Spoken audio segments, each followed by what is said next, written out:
Yes, the cartels are terrible, of course. But they became this powerful because the Mexican government was involved. Es mi primera y última vez que les voy a decir. Les voy a matar a toda la puta familia, al cabrón que se le sorprenda la verga. When you think of drug cartels, what do you envision? If you were to write out a list of what they sell, you'd think fentanyl, methamphetamine, cocaine, weed, heroin, and so much more. But if we speak of the Mexican drug cartel, not only do they sell what was already mentioned, they also have their grip on a product that you may have recently purchased: green gold. In 2021, the United States imported $3 billion of avocados globally, with over 90% coming from Mexico. With so much money to be made from this fruit, the Mexican cartels have infiltrated the avocado business to get a cut of its profits. Because of this, farmers now struggle to keep these cartels out of their business and are constantly risking their lives in doing so.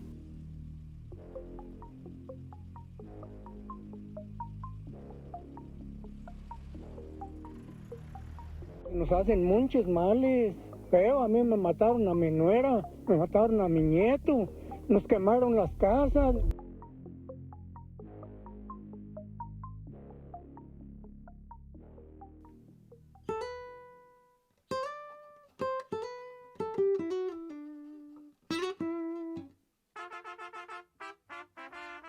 Mexico, a country known for its rich culture, passion for soccer, soap operas, beautiful vacation destinations, tequila, and of course, its food. And at the heart of Mexican cuisine, you'd find avocados. Mexico is the leading producer and exporter of avocados globally. In 2020, Mexico exported $3.2 billion worth of avocados to places like Canada, Japan, Spain, Honduras, and of course, the US.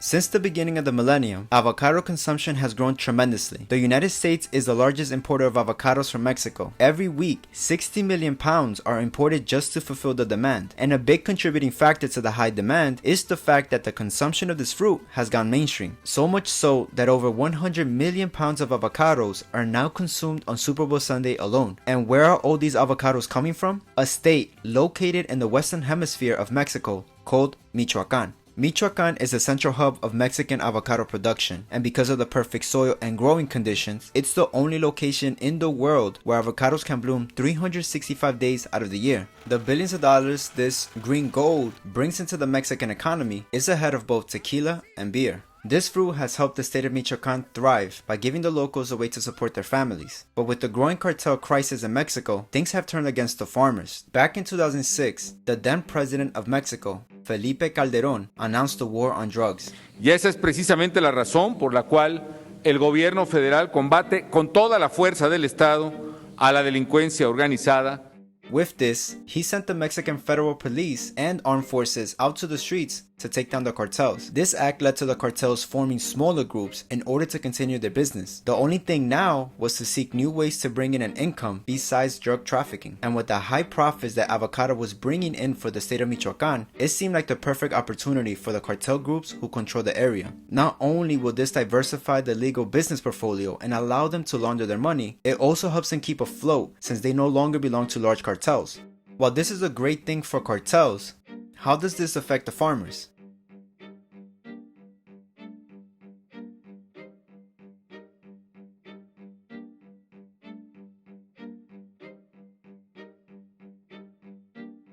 There was a time when farmers would produce their avocados with very high profits. A single hectare, yielding one harvest every 6 months, would make up to $113,000 a year. But as the cartel territory expanded, some farmers are experiencing profits of only $15,000. It started off with extorting the farmers, packers, and exporters, but quickly escalated to them requesting more and more from these farmers, to a point where their profits started to become non-existent. In 2019, the Jalisco New Generation Cartel killed and hung 9 people in Uruapan, Michoacán, which, if you remember, is the heart of avocado production. Locals living in the area are often robbed of the little they have, and on many occasions, get kidnapped. For years, the farmers have begged for the government to intervene and protect them. The issue here is that officers have tried to protect and bring order to the state, but with the cartel killing Mexican officials, essentially free of ramifications, it has forced the people to fend for themselves. In 2020, in absence of law enforcement, the farmers took it upon themselves to form a group that will watch over one another with the goal to protect their livelihood. This group is known as Pueblos Unidos.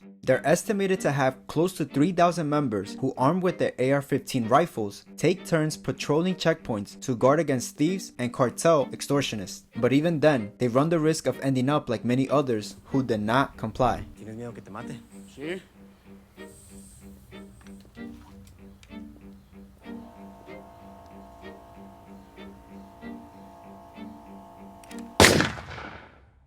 On February 11, 2022, the United States issued a ban on Mexican avocados. The ban was put in place after a death threat was made to a US inspector working in the country. And this wasn't the first time an incident like this happened. Back in 2019, another US inspector was also directly threatened in Michoacan. Only that time, the US warned that if another threat occurred, their export privileges would be revoked. The ban had many restaurant owners who depend on the fruit for many of their dishes in a frenzy. Fortunately, after only 10 days, the ban was lifted, allowing the avocados to flow right back in. Who knows why they wouldn't want someone to inspect the product in the first place?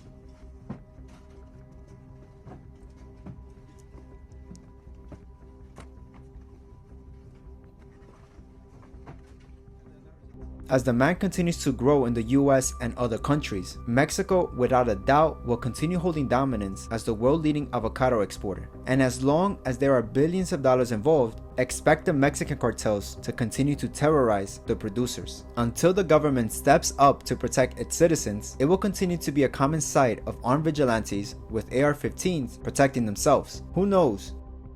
Maybe one day the avocados we all eat will solely be produced and exported by the cartels.